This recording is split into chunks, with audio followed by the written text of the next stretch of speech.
गुरुजी आपने बताया कि अंदर जो अमृत है आत्मा का इंद्रिय और मन के उपयोग करने से विष बन जाता है। मतलब केमिकल्स भी अंदर एसिडिटी है या अपने बॉडी सिस्टम में भी विष बनते हैं, केमिकल्स बनते हैं। इसका थोड़ा डिटेल मैकेनिज्म बता सकते हैं? ऐसा है, हमारा शरीर बड़ा कॉम्प्लेक्स है, कहना बड़ा मुश्किल है।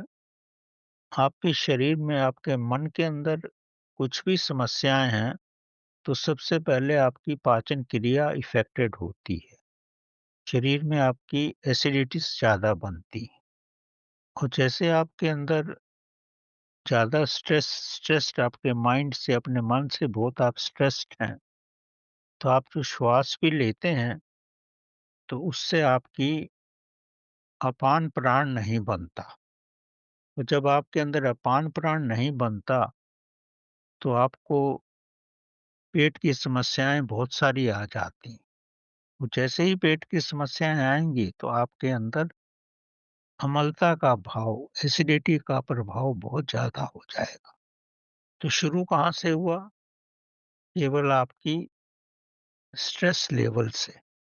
आप जीवन में कुछ चाहते हो, वो पूर्ण नहीं हो रहा है, तो आपके अंदर क्रोध आएगा, घृणा पैदा होगी, तुलना होगी किसी से।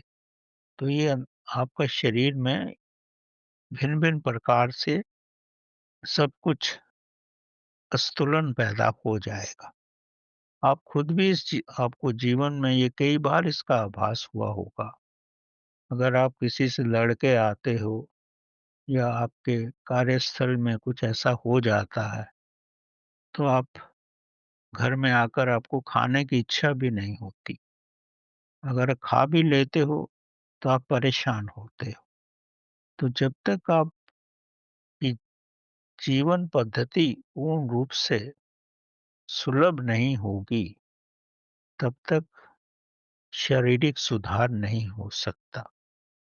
तभी तो शरीर रूप में हर व्यक्ति ही परेशान है, क्योंकि उसकी इच्छाएँ बहुत हैं, वो पूर्ण होती नहीं और वो जीवन में चाहता, मटेरियलिस्टिक वर्ल्ड में इतना ज़्यादा चाहता है, वो कर नहीं पाता। दूसरे से तुलना करता रहता है और ये समझता है कि दूसरे व्यक्ति के पास इतना सब हो गया, मेरे पास नहीं है, तो परेशान होता है। तो इन सब चीज़ों का कोई अंत नहीं है। अगर आप स्वयं के अंदर कम से कम इच्छाएँ रख के चलो, अपना कार्य पूर्ण मेहनत से करो, अगर आपको सफलता तो मिलेगी, ठीक है, उसका रिवार्ड नहीं मिलेगा तो कोई बात नहीं। ये तो आप अपने जीवन में अगर ऐसा समझोगे, अगर आपके अंदर इतना बुद्धि, विवेक और ज्ञान हो जाएगा कि ये सब नश्वर चीज़ें हैं जिसके पीछे मैं भाग रहा हूँ और जो कुछ भी हो रहा है, करने वाला तो परमात्मा ही है। डायरेक्टली, इनडायरेक्टली तो हर जगह वही तो विद्यमान है।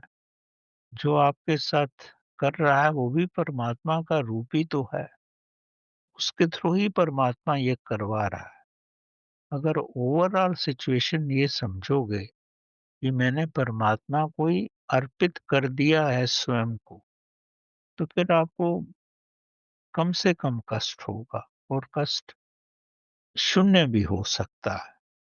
क्योंकि आपके अंदर चाहत है, कंपैरिज़न है, ईर्ष्या है, तो इस वजह से शरीर में हर तरह की समस्याएँ पैदा होती हैं और फिर आप अपने अंदर उदान प्राण भी जनरेट नहीं करते। उसके लिए भी तो आपकी जीवन पद्धति चेंज करनी पड़ेगी ना। आप जागरूक रूप में कोई भी कार्य नहीं करते, साँस भी जागरूक रूप से नहीं लेते, अपने नाभि से भी साँस नहीं लेते, साँस भी लेते हैं तो अपने फेफड़ों से लेते हैं, तो अपान प्राण भी पैदा नहीं होता, समान प्राण भी इक्वली डिस्ट्रीब्यूट नहीं होता। तो इन्हीं सब के वजहों से शरीर के हर अंग को जितनी शक्ति चाहिए वो नहीं मिल पाती और उससे कैसे-कैसे कॉन्सिक्वेंसेस आते हैं वो सब कहना बड़ा मुश्किल है।